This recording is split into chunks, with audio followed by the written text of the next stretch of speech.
Hello everyone, this is Aditya and I am C intermediate student. I passed my CIF foundation examination in September 2025. In today's video, I am going to talk about last 15 days strategy for CIF foundation student. सबसे पहले मैं आपको एक context दे देता हूँ इस video में क्या होने वाला है, जिससे आपका ज़्यादा टाइम ना बर्बाद हो। इन सिंपल टोन मैं इस वीडियो में कट टू कट अपनी बात डिलीवर करूँगा कि क्या मेरी अप्रोच रही थी और क्या एक आइडियल अप्रोच होनी चाहिए थी उस टाइम पे। फर्स्ट ऑफ ऑल, इस स्टेज तक आते आते आपको अपने स्ट्रेंथ और अपनी वीकनेस का पता चल गया होगा।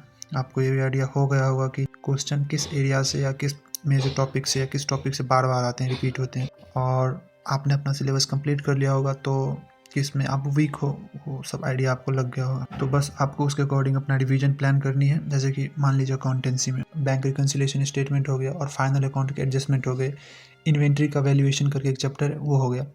जहाँ पे क्वेश्चन टफ होगा या क्वेश्चन ईजी होगा वो एडजस्टमेंट डिसाइड करेंगे।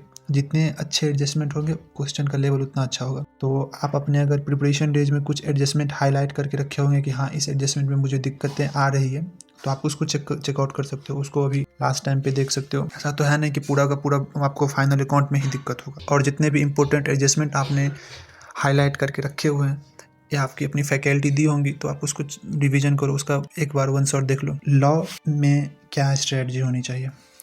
लॉ एक ऐसा सब्जेक्ट है जहाँ most of the time language he marks दिलाते हैं। लॉ में जो बेसिक प्रॉब्लम आती है वो ये है कि हमको कंसेप्ट पता होते हैं कि क्या होना चाहिए कंसेप्ट और उसका आंसर क्या होगा, कौन गलत है कौन सही, ये सब पता होता है।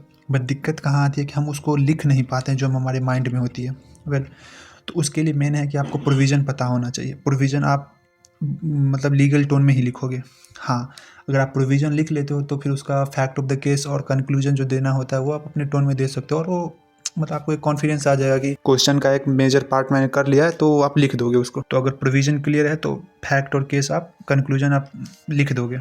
तो लॉ में मैं बस कहूँगा कि आप प्रोविज़न ज़्यादा से ज़्यादा याद करने पे ध्यान दो। प्रोविज़न आपको याद करना पड़ेगा। Economics paper completely concept based MCQ होता है, मतलब इकोनॉमिक्स पे पूरा आपको कंसेप्ट पता होना चाहिए हर एक चैप्टर का, जितना भी आपने अब करा है। जो छूट गया उसको आप छोड़ दो। अगर आपको चैप्टर का कंसेप्ट आता है तो बिना ज़्यादा क्वेश्चन प्रैक्टिस के भी आप एमसीक्यू सॉल्व कर सकते हो। एट दिस पॉइंट एक दिन में आप 1-2 चैप्टर का सेल्फ रीडिंग करो अपने नोट से या किसी फैकल्टी के नोट से जो दिया गया हो आपको या जो आपके पास हो। और इकोनॉमिक्स को आप टारगेट कर सकते हो इस सब्जेक्ट को, बिकॉज थोड़ा इजी हो जाएगा। अगर आप कॉमर्स बैकग्राउंड से हो तो भी, और मतलब और साइंस बैकग्राउंड से हो तो भी उतना टफ नहीं होगा। अगर इसको आप टारगेट कर लो कि इससे हमको एग्रीगेट बनाना है, जैसे मैंने खुद अपना एग्रीगेट इसी से बनाया था। इकोनॉमिक्स में आप करो क्या कि 1-2 चैप्टर टारगेट करो, और अभी भी 12 दिन है तो आप 2 बार रिवीजन कर सकते हो। अगर एक दिन में 2 चैप्टर पढ़ते हो तो थोड़ा मतलब टफ हो जाएगा, लेकिन लास्ट का 15 दिन तो फिर सही से मेहनत करना है, उसके बाद तो फिर सही है सब कुछ। मैथ्स में मेरी ये रही थी कि मैं खुद एक नॉन मैथ स्टूडेंट रहा था,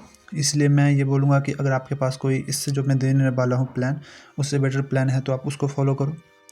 मेरी अप्रोच थी कि मैंने लास्ट टाइम में मैथ, स्टैट और रीजनिंग 3 सेट में था हमारा क्वांट। तो मैथ में मैंने बस फार्मूले रटे थे, जैसे टीवीएम मेरा स्ट्रॉन्ग था तो उसको मैंने रिवीजन नहीं करा था। बाकी जो मैथ के चैप्टर थे, एक अर्थमेटिक प्रोग्रेशन था, वो सब देखा था, उसका फार्मूला देखा था। मेरी स्टैट ठीक थी, मतलब स्टैट की थ्योरी मैंने अच्छे से रटी हुई थी, पता था उसका कंसेप्ट पता था, तो फार्मूले पर याद थे हमको, ठीक। और रीजनिंग तो मैथ मेरा था कि मैं फार्मूले पे ज़्यादा फोकस था, मतलब फार्मूले पे मैं ज़्यादा कंसंट्रेटेड था, उसको हमको याद करना था। तो मेरा लास्ट मैथ में वही था, फार्मूले देख रहा था और किसी फैकल्टी का वीडियो उठाया वन शॉट देखने लगा, बस यही था मेरा मैथ में। लास्ट इंपॉर्टेंट एडवाइस ये था कि अगर हो सके तो आप लास्ट 10-12 दिन में ऑनलाइन वीडियो रिवीजन कम कर दो, स्पेशली लॉ के लिए और इकोनॉमिक्स के लिए, क्योंकि इस दोनों में आपको अपना खुद से रीडिंग करना है, सेल्फ रीडिंग करना है। जितना चीज़ें दिमाग में रख पाओगे वो इम्पोर्टेंट होगा, वो सही रहेगा। तो जितना सेल्फ रीडिंग करोगे इको को और लॉ को उतना बेटर रहेगा। और इंड नोट में मैं ये बोल के ख़त्म कर रहा हूँ कि अननेसेसरी बर्डन मत लो, प्रेशर मत लो, नहीं तो भाई अपना प्रोडक्टिविटी तुम लूज करोगे। और बेस्ट ऑफ लक, एग्जाम अच्छा ही जाएगा।